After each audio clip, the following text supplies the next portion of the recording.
Hello and नमस्कार दोस्तों आज हम डिस्कस करने वाले हैं हिंदी सीरीज का नेक्स्ट टॉपिक जिसका नाम है व्याकरण।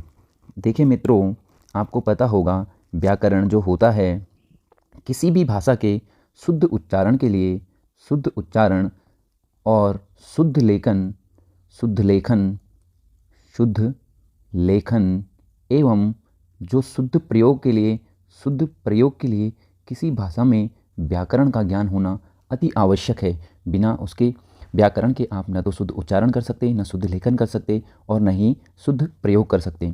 तो किसी भी भाषा के उच्चारण, लेखन और प्रयोग के लिए आपको व्याकरण का ज्ञान होना जरूरी है। देखिए व्याकरण पे पहले हम अगर व्याकरण की बात करें तो जो व्याकरण शब्द है उसका अगर संधि विच्छेद करते हैं तो ये बनता है वी धन आ धन करण, जिसका शाब्दिक अर्थ होता है कि किसी भी चीज़ को भली भांति समझना या भली प्रकार से समझना, भली भांति समझना।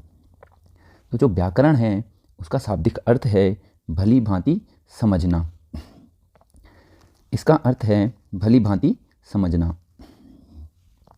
उसके बाद आ जाइए मित्रों कि जो भाषा होती है वो बिना व्याकरण के न तो उसमें एक रूपता दिखती और नहीं उसमें कोई व्यवस्थित उसका क्रम दिखता है। तो जो व्याकरण का काम होता है वो होता है किसी भी भाषा को व्यवस्थित क्रम में लाना और उसमें एक रूपता एवं व्यवस्थित क्रम में भाषा को लिखना, ठीक है, व्यवस्थित क्रम प्रदान करना, ठीक है। ये चीज़ें हम भाषा से सीखते हैं, ठीक है। जो व्याकरण होता है उसके 3 भेद होते हैं। तो व्याकरण के भेद अगर हम बात करें, व्याकरण के भेद की अगर हम बात करें मित्रों, तो व्याकरण के होते हैं हमारे पास 3 भेद। और इन भेदों को अगर हम डिस्कस करें तो ये होते हैं, व्याकरण के 3 भेद होते हैं। सबसे पहले होता है हमारे पास वर्ण विचार। सबसे पहले होता है हमारे पास वर्ण विचार, फिर आता है हमारा शब्द विचार और अंत में हमारा आता है वाक्य विचार, ठीक है मित्रों। अंत में हमारा आता है वाक्य विचार।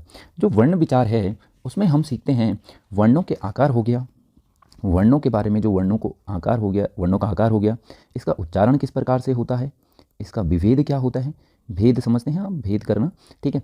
कितने इसके टाइप होते हैं, इसकी उत्पत्ति हम समझते हैं कि वर्णों की किस वर्ण की उत्पत्ति कहाँ से हुई है।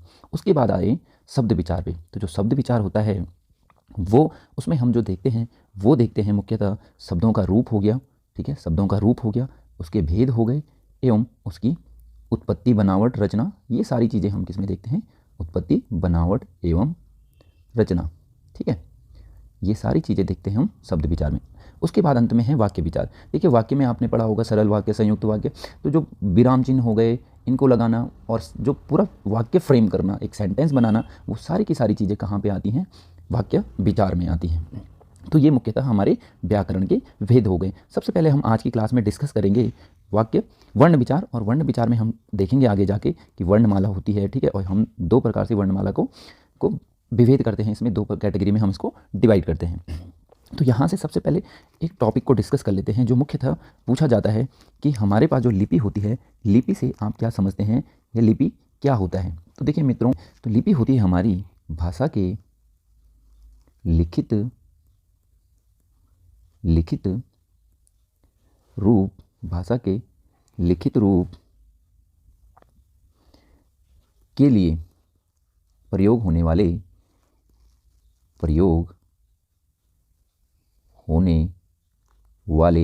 ध्वनि चिन्ह। तो आप इन्हें याद रखेंगे, ठीक है। तो ये क्या है, जो लिपि है वो कुछ नहीं है, बस आपको क्या याद रखना है कि ये हैं चिन्ह, ठीक है। उसके बाद आ जाइए मित्रों कि हमें पता है कि हर एक भाषा की एक अपनी क्या होती है, लिपि होती है। तो हर एक भाषा की अपनी लिपि होती है। जैसे आपको पता होगा कि जो हमारी भाषा हिंदी है उसको देवनागरी लिपि में लिखा जाता है, देवनागरी लिपि में लिखा जाता है। तो इधर मैंने लिपि लिखी हुई है और इधर मैंने भाषाएं लिखी हुई है, ठीक है। तो उसी प्रकार से जो अंग्रेजी है, इंग्लिश है, उसका जो लिपि है, उसकी जो लिपि है वो रोमन है, ये आपको पता है। उसके बाद जैसे संस्कृत है, हमारी जो संस्कृत है लैंग्वेज, ये भी किस में लिखी जाती है, ये भी देवनागरी लिपि में लिखी जाती है। उसके बाद जैसे पंजाबी पूछ लिया जाता है कि जो हमारी पंजाबी है, लैंग्वेज है, ये कौन सी लिपि में लिखी जाती है, तो ये लिखी जाती है गुरुमुखी में। ठीक है, तो जो पंजाबी है वो गुरुमुखी में लिखी जाती है। उर्दू फ़ारसी लिखी जाती है आपकी फ़ारसी में। तो उर्दू अगर आपको पूछ ले, ठीक है, तो इसको आपको क्या बोलना है, ये लिखी जाती है फ़ारसी में। ठीक है, तो उर्दू लिखी जाती है फ़ारसी में। अब यहीं से हम दूसरे टॉपिक पे चलते हैं जो हमारा आज का मुख्यतः टॉपिक है, जिसका नाम है वर्ण विचार। वर्ण विचार में आज दरअसल में हम वर्णों के भेद पढ़ेंगे। ठीक है, और इसमें हम पहला टॉपिक कवर करेंगे जो कि है हमारा स्वर। ठीक है, तो आगे अभी देखेंगे हम जो हमारा वर्ण विचार है। देखिए वर्ण विचार क्या है, वर्ण विचार कुछ नहीं है, बस इसमें हम वर्णों का शुद्ध लेखन समझते हैं। ठीक है, वर्णों का शुद्ध लेखन। ठीक है, दूसरा हम इसमें क्या सीखेंगे, इसमें हम सीखेंगे कि वर्णों का शुद्ध उच्चारण। तीसरा हम इसमें देखेंगे कि वर्णों का हम शुद्ध प्रयोग कैसे करें, शुद्ध प्रयोग कैसे करें। तो ये 3 चीज़ें आपको याद रखनी है कि हमको पहले लेखन देखना है, फिर उसके बाद इसका उच्चारण देखना है और उसके बाद हमें इसका प्रयोग देखना है। ठीक है, अब आ जाइए मित्रों, वर्ण क्या होता है। सबसे पहला वर्ण क्या होता है, तो वर्ण का जो डेफिनेशन होता है कि वर्ण वे ध्वनि चिन्ह हैं, वर्ण वे ध्वनि चिन्ह हैं जिनके और खंड ना किए जा सकें। ठीक है, तो वर्ण वे ध्वनि चिन्ह हैं जिनके और खंड नहीं किए जा सकते। तो यहाँ से हम डेफिनेशन लिखते हैं, वर्ण वे ध्वनि चिन्ह हैं जिनके और खंड न किए जा सकें। तो ये हमारा डेफिनेशन हो गया किसका, वर्ण का। तो आप यहाँ से याद रखें कि वर्ण क्या है, ध्वनि चिन्ह है और जिनके और क्या नहीं किए जा सकते, इनके और खंड नहीं किए जा सके, खंड न किए जा सके। ठीक है, तो ये बातें आप याद रख लेंगे वर्णों के बारे में। अब क्या होता है कि जो वर्ण होता है इसका कोई अपना अर्थ नहीं होता। तो जो वर्ण होता है इसका कोई अपना अर्थ नहीं होता, वर्ण का अपना कोई अर्थ नहीं होता, अर्थ नहीं होता। तो पहली मुख्यतः जो हमें बात याद रखनी है उसमें पहली बात है कि वर्ण ध्वनि चिन्ह होते हैं, इनका अपना कोई अर्थ नहीं होता। उसके बाद क्या होता है कि अगर आपसे पूछ लिया जाए कि जो भाषा की सूक्ष्मतम इकाई है, लघुतम इकाई है, वो कौन सी है, तो यहाँ से दूसरा क्वेश्चन बनता है, भाषा की सबसे छोटी, देखो यहाँ पे ध्यान देने वाली बात है, यदि मौखिक इकाई पूछे, मौखिक इकाई, तो ये होती है आपकी ध्वनि, ये होती है आपकी ध्वनि। यदि आपसे पूछ लिया जाए कि भाषा की लिखित, ठीक है, यदि आपसे पूछ लिया जाए कि भाषा की लिखित में सबसे छोटी इकाई कौन सी है, ठीक है, तो आपको क्या बोलना है, आपको बोलना है भाषा की सबसे छोटी, या सबसे लघुतम पूछ ले, सबसे छोटी लिखित इकाई। ठीक है, तो यदि लिखित पूछ लिया जाए तो तब आपको बोलना है वर्ण, तब आपको क्या बोलना है, वर्ण। ध्यान रखेंगे आप। तो भाषा की सबसे छोटी मौखिक इकाई हो गई ध्वनि और भाषा की सबसे छोटी लिखित इकाई हो गई वर्ण।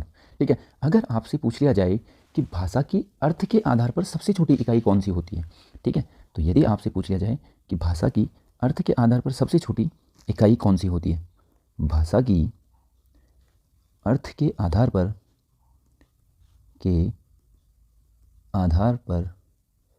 सबसे छोटी इकाई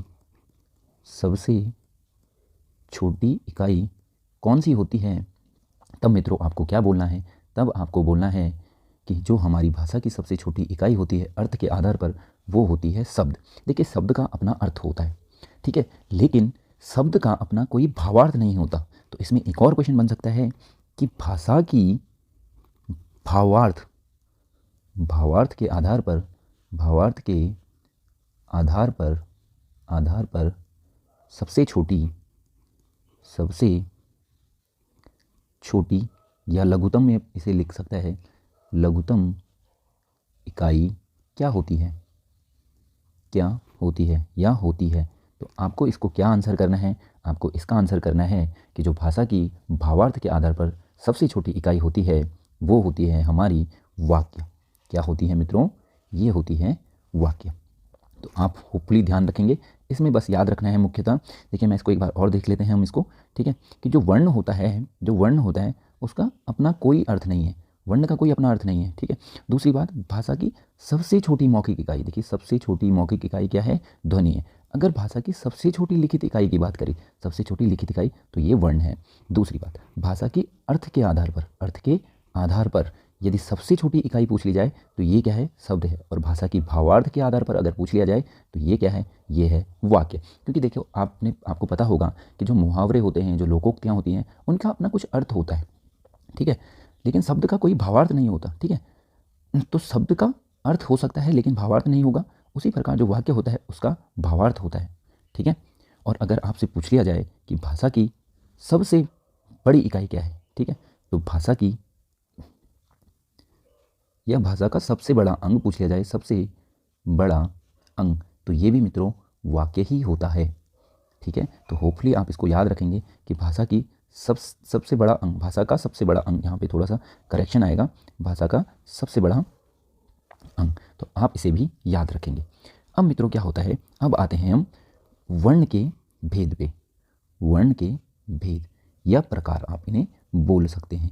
जो वर्ण के भेद होते हैं या प्रकार होते हैं, ये आपको पता होगा कि ये वर्ण कितने प्रकार का होता है? 2 प्रकार का, ठीक है। कौन कौन सा होता है? तो पहला होता है हमारा स्वर और दूसरा होता है हमारा व्यंजन, ठीक है। तो इसको हम एक बार ठीक कर लेते हैं।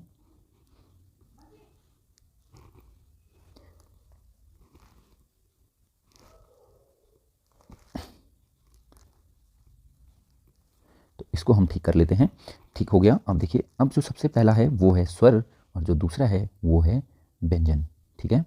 तो जो सबसे पहला है वो है स्वर और जो दूसरा है वो है व्यंजन। तो आपने पढ़ा होगा कि जो हमारा हिंदी भाषा है उसमें कुल स्वर कितने हैं? 11 स्वर हैं। तो आपने पढ़ा होगा कि हिंदी में 11 स्वर हैं और 33 हमारे क्या हैं? व्यंजन हैं, ठीक है। तो यहाँ पे एक बार थोड़ा सा करेक्शन करते हैं, ठीक है।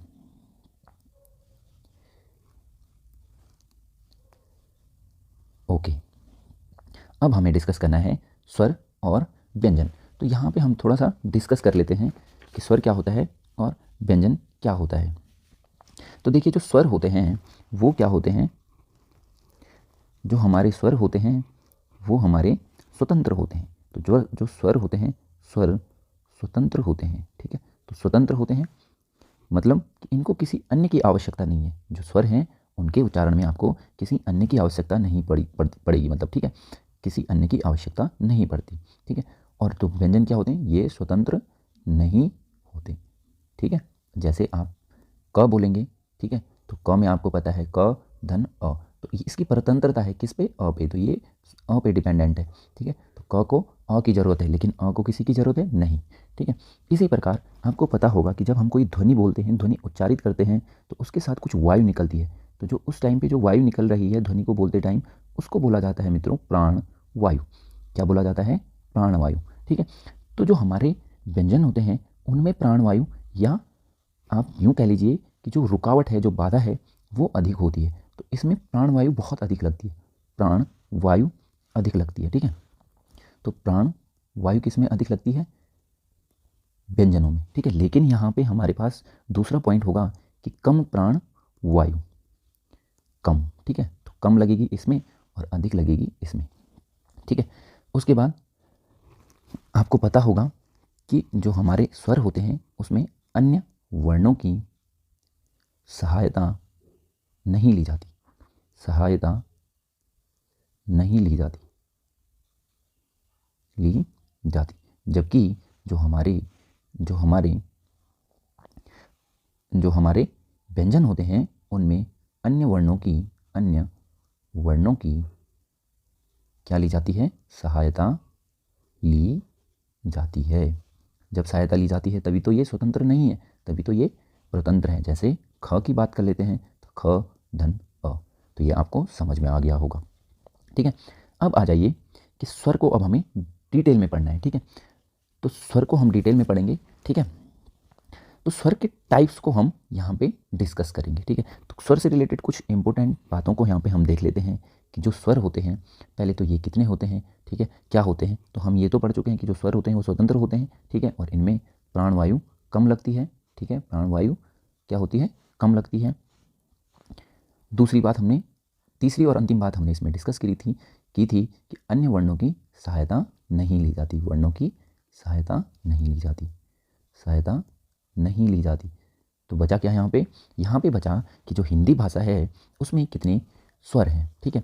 तो अभी हम इनको डिस्कस कर लेते हैं। तो सबसे पहले यहाँ पे लिख लेते हैं हिंदी भाषा के स्वरों को। एक होता है अ, एक होता है आ, फिर ई, फिर ई, फिर उ, फिर ऊ, उसके बाद आता है हमारा री, उसके बाद आता ए, फिर आता है ऐ, फिर आता है ओ, फिर आता है अहु, औ, और फिर आता है हमारा अंग और अह। मित्रों, अब आपको यहाँ पे ध्यान देने वाली बात है कि जो अंग अह होते हैं ये हमारे क्या होते हैं, ये हमारे स्वर नहीं होते, ठीक है। तो आप इन्हें ध्यान रखेंगे, ये हमारे आयोगवाह स्वर होते हैं, आयोगवाह, ठीक है। इनको यहीं पे डिस्कस कर लेते हैं। देखो आयोगवाह का अगर आप संधि विच्छेद करेंगे अ धन योग धन वाह, ठीक है। तो अ तो हमेशा नेगेटिव सेंस देता है, मतलब नहीं वाला सेंस देता है। तो योग का मतलब जुड़ना, ठीक है, और वाह मतलब वहन करना, ठीक है। तो ये वो वर्ण हैं जो किसके साथ जुड़कर वहन नहीं होते। तो हमेशा आप ध्यान रखेंगे ये व्यंजनों के साथ जुड़कर वहन नहीं होते। तो आपको का जो अंग और अह है, ठीक है, ये आपको कहीं भी व्यंजनों के साथ देखने को नहीं मिलेंगे, ये स्वरों के पीछे ही लगते हैं। तो ये आयोगवाह इसलिए कहा जाता है इन्हें। उसके बाद आप आ जाइए इनकी काउंटिंग पे। तो देखिए जो सबसे पहला होता है वो होता है अ, फिर होता है आ, फिर हो गया ई, फिर हो गया बड़ी ई, फिर हो गया ऊ, फिर हो गया ऊ, बड़ा वाला ऊ, फिर हो गया री, फिर हो गया ए, फिर आई, और फिर ओ, और फिर औ। तो कितने हो गए टोटल। तो यहाँ से हमारा पहला पॉइंट बनता है कुल स्वर कितने हो गए, 11, ठीक है। दूसरी बात कि जो हमारा मूल भाषा थी, मूल भाषा समझते हैं आप, मूल भाषा यानी कि संस्कृत, मूल भाषा यानी कि संस्कृत, संस्कृत में जो स्वर हैं वो कितने हैं, ये हैं 13। देखिए अभी आपने देखा होगा कि जो री है वो हिंदी भाषा में स्वरों में काउंट होता है, लेकिन संस्कृत में 2 एस्ट्रा हैं। एक होता है हमारा दीर्घ री, तो दीर्घ, ठीक है, री बोलते हैं इसे, ठीक है, और एक लिरी, ठीक है, लिरी बोलते हैं इसे। ये संस्कृत भाषा में 2 एस्ट्रा वर्ण हैं, स्वर हैं, आप यूँ कह लीजिए। उसके बाद आता है हमारा कि संस्कृत भाषा में जो स्वर हैं, कई बार ये क्वेश्चन पूछा जा चुका है कि जो स्वर हैं संस्कृत में स्वर को क्या कहा जाता है, तो ये कहा जाता है अच। तो आप ध्यान रखेंगे कि संस्कृत में स्वर को अच कहा जाता है, ठीक है। तो यहाँ तक होपफुली क्लियर हो गई होंगी सारी चीज़ें। अब आते हैं हम स्वरों के प्रकार पे, स्वरों के प्रकार। तो यहाँ से आपको नेक्स्ट टॉपिक देखने को मिलेगा, वो मिलेगा स्वरों के प्रकार। स्वरों के प्रकार में सबसे पहले हमने जो कैटेगरी डिवाइड करी है उसका बेसिस है कि जो हमारा उच्चारण में समय लगता है उसके बेसिस पे हमने इसको डिवाइड करा है। तो उच्चारण में लगने वाले समय के आधार पर हमने स्वरों का वर्गीकरण करा है, आधार पर, ठीक है। तो सबसे पहले उच्चारण में लगने वाले समय के अनुसार हम स्वरों को कितने भागों में बांटते हैं, तो यहाँ से हम स्वरों को बांटते हैं 3 भागों में। तो ये 3 भाग कौन कौन से हैं, पहला है हमारा लघु स्वर, लघु स्वर, ठीक है, और लघु स्वर को ही कहीं पे लिखा जाता है ह्रस्व स्वर, ठीक है। तो आप इसमें बिल्कुल भी कंफ्यूज ना हो, ठीक है। उसके बाद आता है हमारा दीर्घ स्वर या द्विमात्रिक स्वर, द्विमात्रिक स्वर, ठीक है। और अंत में हमारा आता है प्लुत स्वर। तो ये उच्चारण में लगने वाले समय के अनुसार हमने इनको बांटा है, ठीक है। तो यहाँ से हम देख लेते हैं कि इसमें क्या क्या अंतर है। तो टेबल की फॉर्म में देखेंगे। तो सबसे पहले आ जाइए आप किस पे, लघु स्वर पे। तो जो लघु स्वर होते हैं सबसे पहले तो ये कितने होते हैं, टोटल ये होते हैं 4। अब ये 4 कौन कौन से होते हैं, सबसे पहले होता है हमारा अ, फिर होता है हमारा ई, फिर होता है हमारा छोटा ऊ, और फिर होता है री। तो ये 4 हमारे क्या हो गए, लघु स्वर हो गए। उसके बाद आ जाइए द्विमात्रिक स्वर पे। तो द्विमात्रिक स्वर होते हैं आपके पास कितने, 7, ठीक है। तो यहाँ पे इसका पहला पॉइंट और यहाँ पे इसका ये पहला पॉइंट। तो द्विमात्रिक स्वर हमारे पास 7 होते हैं। कौन कौन से होते हैं? बड़ा आ हो गया, ठीक है, बड़ी ई हो गई, बड़ा ऊ हो गया, ए हो गया, आई हो गया और ओ हो गया और औ हो गया। देखिए क्या होता है कि टोटल हमारे पास कितने वर्ण थे, स्वर थे? 11 थे। तो 4 इधर दे दीजिए और बचे हुए 7 इधर दे दीजिए, ठीक है। तो 7 और 4 कितना हो गया? 11। अब प्लुत स्वर होते हैं जिन स्वर में बहुत ज़्यादा टाइम लगता है, ठीक है। तो टाइम की अभी हम दूसरे टॉपिक में बात करेंगे, दूसरे पॉइंट को हम डिस्कस करेंगे जो कि होता है लगने वाला समय, ठीक है। अब देखिए क्या होता है, कि जो दूसरा बिंदु है हमारा, जो प्लुत स्वर होते हैं हमारे, या सॉरी लघु स्वर होते हैं हमारे, उसमें क्या होता है कि जो हमारा टाइम होता है, ठीक है, मतलब कि समय होता है, वो सबसे कम लगता है, सबसे कम लगता है। इसे आप स्वयं उच्चारित करके देख सकते हैं कि जैसे अ इ उ री, बहुत कम समय लग रहा है और इसका ठीक 2 गुना टाइम, ठीक है, इसका 2 गुना टाइम जहाँ पे लगा वो हमारा क्या होगा?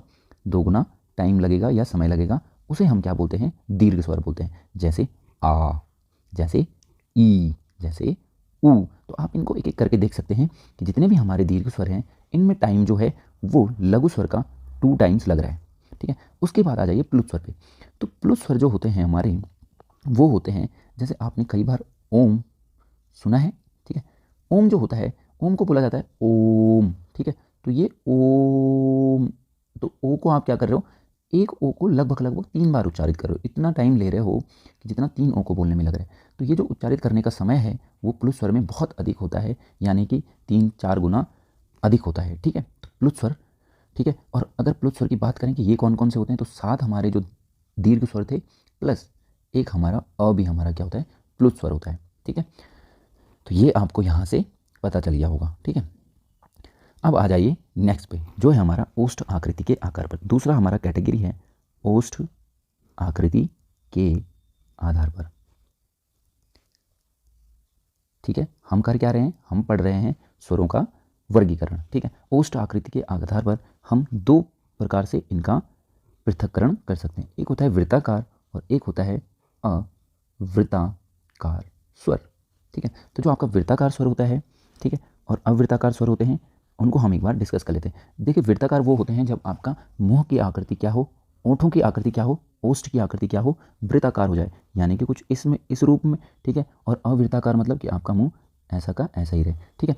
तो आप क्या करें, वृत्ताकार जो होते हैं उनको याद कर लेंगे, और याद करने की जरूरत नहीं, अगर आप प्रैक्टिस करेंगे आपको पता होगा कि जो ऊ होता है उसे बोलते टाइम हमारे होंठों की आकृति कैसी हो जाती है? वृत्तनुमा हो जाती है, वृत्तमुखी हो जाती है। कई बार इसको वृत्ताकार न लिख के वृत्तमुखी भी लिख सकता है, ठीक है, वृत्तमुखी। तो आप ये भी याद रखेंगे। तो जैसे ऊ हो गया, बड़ा ऊ हो गया, और आपको पता होगा संयुक्त स्वर होते हैं जो ओ और औ, ये भी क्या होते हैं? ये भी क्या होते हैं? इसी कैटेगरी में आते हैं। तो टोटल हमारे हो गए 4। पहला हो गया ऊ, फिर हो गया बड़ा ऊ, फिर हो गया औ और फिर औ, ठीक है, ओ और औ।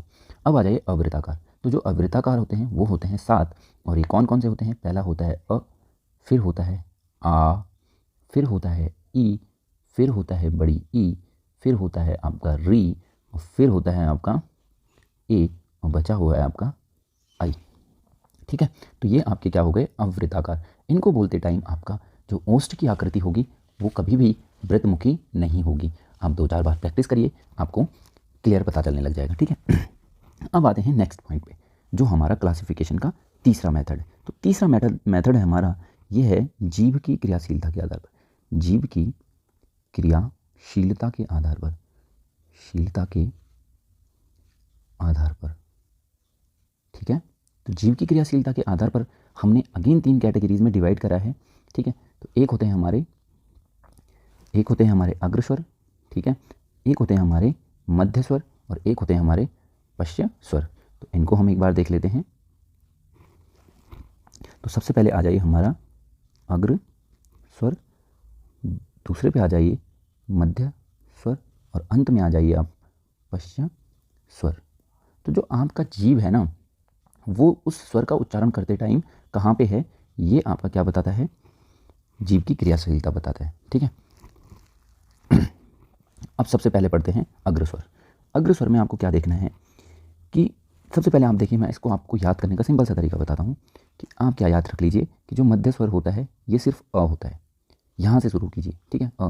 फिर पश्च स्वर में बड़ा आ जैसे ही आप बोलेंगे तो आपकी जीभ पीछे की तरफ शिफ्ट होएगी और आपको पता चलेगा कि जो आ है वो पश्च स्वर है, ठीक है, आपने अ लिखा मध्य में, फिर आ लिखा पश्य में, उसके बाद आप लिखिए ई, और ई जो होते हैं आपके वो होते हैं अग्रस्वर। ई और ई बोलते टाइम आपकी जीभ आगे की तरफ रहती है। ठीक है, उसके बाद आप लिखेंगे ई के बाद आता है उ और उ, इनको लिख दीजिए आप पश्य स्वर में। ठीक है, तो उ को कहाँ लिखना है? पश्य स्वर में। ई को आपने इधर अग्रस्वर में लिख दिया था। उसके बाद अगेन क्या होता है?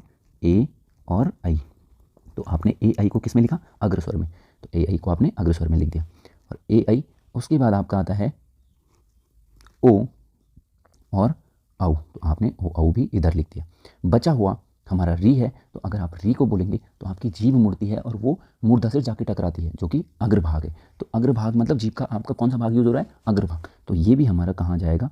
री भी जाएगा हमारा अग्रस्वर में। तो इस प्रकार से हमारे अग्रस्वर कितने हो गए? एक हो गया ई, फिर हो गया बड़ी ई, फिर हो गया री और एक ए और आई। तो ये कुल हो गए 5 अग्रस्वर, एक होता है मध्य स्वर और 5 होते हैं हमारे पश्य स्वर। तो इसको आप ऐसे याद रख लीजिए कि सबसे पहले हमने क्या याद रखा कि जो हमारा अ होता है वो मध्य स्वर होता है, उसके बाद आ को आपको लिखना है पश्य स्वर में, उसके बाद ई और बड़ी ई को आप लिख दीजिए अग्रस्वर में, उसके बाद उ को आप लिख दीजिए पश्य स्वर में। उसके बाद बारी आती है ए और आई की, इनको लिख दीजिए अग्रस्वर में, और ओ और औ आपके क्या हो गए? पश्य स्वर में हो गए। ठीक है, तो यहाँ से आपके पास री बचा हुआ था। री बोलते टाइम आपका मूर्धा यूज़ होता है, जीभ का आगे वाला भाग यूज़ होता है, तो ये अग्रस्वर में डाल दीजिए। इस प्रकार से हमारे पास 5 हो गए अग्रस्वर, 1 हो गया मध्य स्वर और 5 हो गए पश्य स्वर। तो ये हमारा वर्गीकरण हो गया किस बेसिस पे? जीभ की क्रियाशीलता के बेसिस पे। अब आ जाइए नेक्स्ट टॉपिक, जो कि हमारा 4th क्लासिफिकेशन का मेथड है, जो होता है हमारी तालु की स्थिति के आधार पर। तालु की स्थिति के आधार पर, तो जो तालु की स्थिति के आधार पर है हमारा, इसको हमने 4 भागों में वर्गीकृत करा है। इसको हम अब आते हैं हम तालु की स्थिति के आधार पर। तो सबसे पहले होता है एक समृद्ध स्वर, समृद्ध स्वर। इसके बाद एक आता है अर्ध समृद्ध स्वर। ठीक है, तीसरा हमारे पास है विवृत स्वर और एक होता है अर्ध विवृत स्वर।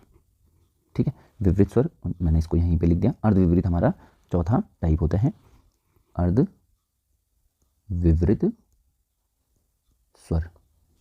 अब क्या है देखिए, जो हमारा समृद्ध स्वर है, पहले इसके लिए आपको एक चीज़ समझनी होगी कि ये हमारा क्या है? ये हमारे दांत हैं। ठीक है, यहाँ पे हमारे दांत हैं। ठीक है, जहाँ पे हमारे दांत खत्म होते हैं, यानी ये वाला एरिया, इसको बोला जाता है मूर्धा। जहाँ पे आपके दांत खत्म हो रहे हैं, इसको बोला जाता है मूर्धा।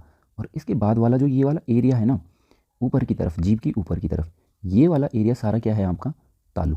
ये एरिया क्या है? तालु। तो आप इसको याद रखेंगे कि ये वाला एरिया तालु हो गया, ये वाला हो गया आपका मूर्धा। ठीक है, और यहाँ पे आपके क्या हो गए? दंत। ठीक है, तो ये दंत हो गए और ये हो गई आपकी जीभ। ठीक है, तो ये आपकी क्या हो गई? जीभ हो गई। और यहाँ पे आपका एक क्या होता है? काकल। तो ये आपको पता होगा, जो वॉइस निकलती है इसी के वाइब्रेशन की वजह से निकलती है। तो यहाँ पे मुख्यतः जो बात याद रखने की है वो ये है कि जो दंत के पीछे वाला एरिया होता है ये मूर्धा होता है, ये वाला एरिया हमारा तालु होता है और ये वाला हमारा दंत होते हैं। ठीक है, और ये जिह्वा है। ठीक है, अब यदि जीभ क्या है? आपके अग्रभाग से लगी हुई है, ये जीभ यहाँ टच हो जाए, ठीक है, तो आपका मुंह बंद हो जाएगा। ठीक है, तो मुंह बंद हो गया तो उसे बोलते हैं समृद्ध। समृद्ध मतलब बंद मुंह, याद रखें, बंद मुंह। ठीक है, इसको ठीक कर लेंगे, बंद मुंह। ठीक है, आपका मुंह जब बंद है। ठीक है, उसके बाद यही जीभ, अब देखिए मैं इसको ठीक करता हूँ। ठीक है, यही जीभ आपका, ये आपका जीभ था, ये जीभ आपका बीच में टच हो गया। ठीक है, तो आपका आधा मुंह खुला रहेगा और आधा बंद रहेगा। ठीक है, तो इसे बोलते हैं अर्ध समृद्ध। तो मतलब आधा मुंह क्या है? बंद है आपका। ठीक है, उसके बाद आ जाइए आप विपरीत पे। जब आपका ये जीभ उठ के आपका पश्च भाग पे लग जाए, मतलब कि आपका जो जीभ था वो लग जाए आपका कहाँ?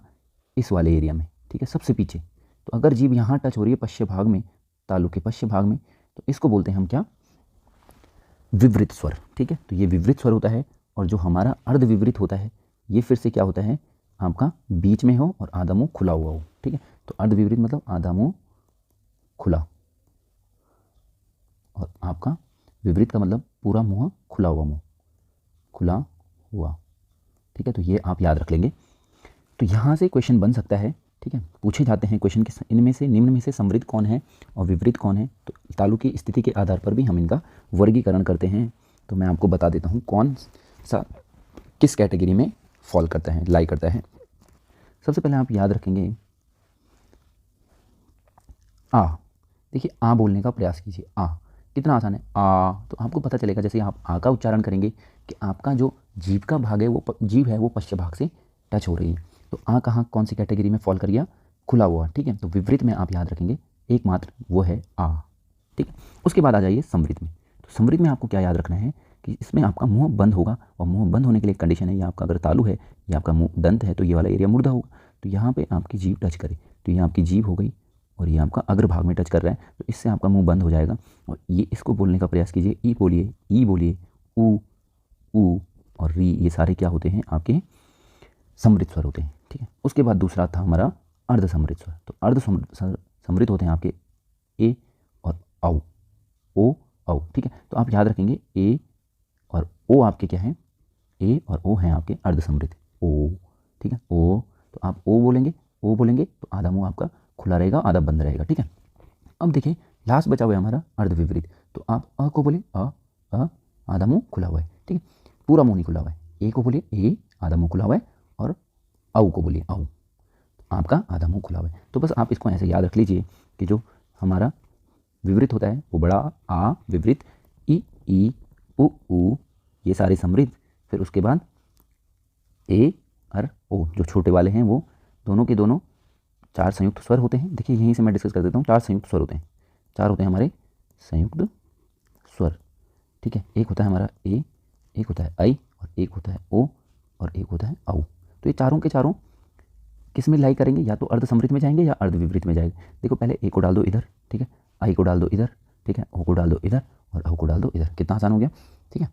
तो आप इसे याद रख लेंगे। उसके बाद हमारा आज का अंतिम बिंदु आता है जो कि है वर्गों का 5वां प्रकार से वर्गीकरण। तो इसके आधार पर होता है, ये होता है जाति के आधार पर, जाति के आधार पर, ठीक है। तो जाति के आधार पर आप स्वरों का वर्गीकरण देखेंगे तो 2 प्रकार से होता है यहाँ पे स्वरों का वर्गीकरण। पहला होता है सजातीय स्वर, सजातीय स्वर, और दूसरा होता है विजातीय, विजातीय स्वर, ठीक है। सजातीय स्वर क्या होते हैं, जो एक समान जाति के हो, एक समान समूह के हो, उन्हें क्या बोला जाता है, सजातीय स्वर बोला जाता है। जैसे अ हो गया और आ हो गया, ये दोनों क्या हो गए, समान जाति के हो गए। जैसे ई हो गया और बड़ा ई हो गया, ऊ हो गया और बड़ा ऊ हो गया।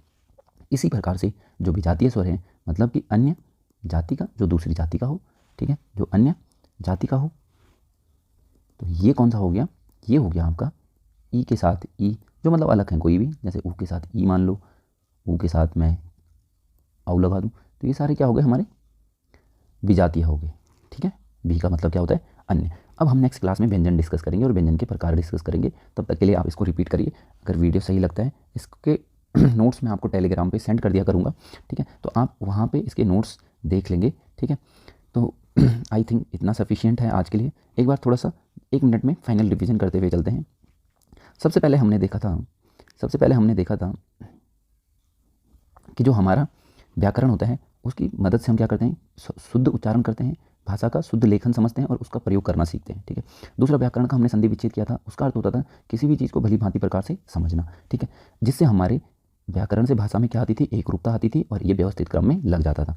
उसके बाद हमने डिस्कस किया था व्याकरण के भेद। तो व्याकरण के कितने भेद होते थे, यहाँ से हमें पता चला था व्याकरण के 3 भेद होते थे, ठीक है। तो यहाँ से हमें पता चला था व्याकरण के 3 भेद होते थे, वर्ण विचार, शब्द विचार और वाक्य विचार। वाक्य विचार में हम विराम चिन्हों के बारे में, वाक्य के भेद पढ़ते थे, संयुक्त वाक्य अभी आप पढ़ेंगे, मिश्र वाक्य, ठीक है। तो ये सारी चीज़ें हम पढ़ेंगे। शब्द में हम रूप देखते हैं, वेद देखते हैं, कहाँ से उत्पत्ति हुई है, जैसे आपने संकर शब्द पढ़ा हुआ है, यौगिक, योग रूढ़, ये सारे देशद विशेष, ये सारे विदेशी, सब ये हम किस में पढ़ेंगे, शब्द विचार में पढ़ेंगे। वर्ण विचार में हम आगे हम पढ़ ही चुके हैं, ठीक है, कि उत्पत्ति, वेद, वर्ण क्या होता है। उसके बाद हमने डिस्कस किया था लिपि क्या होती है, ठीक है। तो भाषा के लिखित रूप के लिए प्रयोग होने वाले चिन्ह, जो लिखित रूप के लिए प्रयोग होने वाले चिन्ह हैं, उन्हें हम क्या बोलते थे, लिपि बोलते थे। उसके बाद आ जाइए भाषा कि हिंदी भाषा की जो लिपि है वो देवनागरी थी, इंग्लिश की जो थी वो रोमन थी, संस्कृत में हम देवनागरी की ही यूज़ करते हैं, पंजाबी में हम गुरुमुखी लिपि यूज़ करते हैं, उर्दू में हम फारसी लिपि का यूज़ करते हैं। वर्ण विचार आज हमने डिस्कस किया। वर्ण विचार में हमने देखा कि वर्णों का शुद्ध लेखन हो, उच्चारण हो, प्रयोग हो, हम वर्ण विचार में पढ़ते हैं। वर्ण क्या होते थे, वर्ण वे ध्वनि चिन्ह होते थे जिनके और खंड न किए जा सके, जिनके आगे खंड किए जा सकते, वे ध्वनि चिन्ह क्या कहलाते हैं, वर्ण कहलाते हैं। वर्ण का कोई अपना क्या नहीं होता था,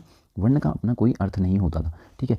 और भाषा की सबसे छोटी मौखिक इकाई क्या होती थी, ध्वनि होती थी। और अगर आपसे कुछ ना पूछें, सीधे पूछें कि भाषा की सबसे छोटी इकाई है, तो आप वर्ण करके आइए, ठीक है। और अगर आपसे पूछे मौखिक इकाई तो आप ध्वनि करके आए, लिखित करके पूछे तो वर्ण करके आए। भाषा की अर्थ के आधार पर क्या होती थी? शब्द होती थी। भाषा की भावार्थ के आधार पर क्या होता था? वाक्य होता था। भाषा का सबसे बड़ा अंग होता था वाक्य, ठीक है। और वर्ण के भेद पढ़े थे हमने, प्रकार पढ़े थे। तो कितने प्रकार होते थे? वर्ण के भेद और प्रकार होते थे दो, एक होता था हमारा स्वर, एक होता था व्यंजन, ठीक है।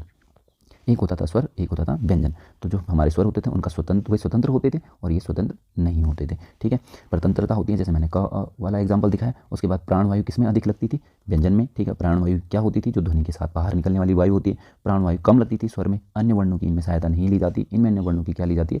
सहायता ली जाती है, ठीक है। स्वर क्या होते थे? स्वतंत्र होते थे। प्राणवायु, ये सारी चीज़ें हम डिस्कस कर चुके हैं। कितने होते हैं? टोटल 11 होते हैं। यहाँ पे हमने डिस्कस किया था जो अंग और आह होते हैं वो आयोगवाह होते हैं। आयोगवाह का मतलब होता है ये जुड़कर वहन नहीं होते। किसके साथ वहन नहीं होते? व्यंजन के साथ, ठीक है। उसके बाद आ जाइए मूल भाषा जो संस्कृत थी, उसमें संस्कृत में स्वर को अच कहा जाता है। ये क्वेश्चन कई बार पूछा जा चुका है। मूल भाषा संस्कृत में कितने स्वर होते हैं? 13 होते हैं। कौन कौन से एक्स्ट्रा होते हैं? बड़ी जो री होती है वो बड़ा होता है, ठीक है। एक एक्स्ट्रा होता है और एक लीरी होती है, ये एक्स्ट्रा होती है। स्वरों के प्रकार की अगर हम बात करें तो हमने इनको 5 प्रकार से इनके विभेद किए थे। पहला था उच्चारण में लगने वाले समय के आधार पर। सबसे पहला इसमें उच्चारण में लगने वाले समय के आधार पर हमने जो इसको कैटेगराइज करा था, ये 3 टाइप में। पहला होता था हमारा लघु स्वर, फिर दीर्घ स्वर और तीसरा प्लुत स्वर। लघु स्वर थे 4, अ, ई, उ, री। दीर्घ स्वर थे हमारे 7, बड़ा आ, ई, बड़ी ई, उ और ए, आई, ओ और औ, ठीक है। सबसे कम टाइम लगता था हमारा लघु में, सबसे अधिक लगता था हमारा प्लुत में, ठीक है। और प्लुत होते थे टोटल कितने होते थे? 8 को मिला के और 7 हमारे दीर्घ को मिला के, ठीक है। तो इनमें 2 गुना टाइम लगता है जो हमारे क्या होते हैं? दीर्घ स्वर होते हैं, ठीक है। तो दीर्घ स्वर में 2 गुना टाइम लगता था। उसके बाद ओष्ठ आकृति पे हमने देखा था 2 प्रकार के होते थे, एक वृत्तमुखी होता था और एक अवृत्ताकार होता था। यहाँ पे 4 होते थे, ऊ हो गया, बड़ी ऊ हो गया, ओ हो गया और अहू हो गया। इधर सारे बचे हुए 7 के 7 हमारे अवृत्तमुखी होते थे। जीव की क्रियाशीलता के आधार पर 3 थे, अग्रस्वर, मध्य स्वर और पश्च स्वर। अग्रस्वर को आप कैसे याद रखेंगे इसका मैंने ट्रिक डिस्कस कर लिया था। तालु की स्थिति के आधार पर आप याद रख लेंगे कि हमारे 4 कैटेगरीज होती हैं। समृत होता है, अर्ध समृत होता है, विवृत होता है और अर्ध विवृत होता है, ठीक है। और जाति के आधार पर सजातीय स्वर और विजातीय स्वर। ये जैसे अ, आ के साथ हो गया तो ये सजातीय हो गया, एक ही जाति के, और अन्य जाति के होंगे तो विजातीय स्वर होंगे। तो आज के लिए इतना ही रखते हैं। होपफुली वीडियो पसंद आया होगा। PDF आपको टेलीग्राम चैनल पे मिल जाएगी। कल हम डिस्कस करेंगे व्यंजन। तब तक के लिए अपना ख्याल रखिए। धन्यवाद। Bye bye.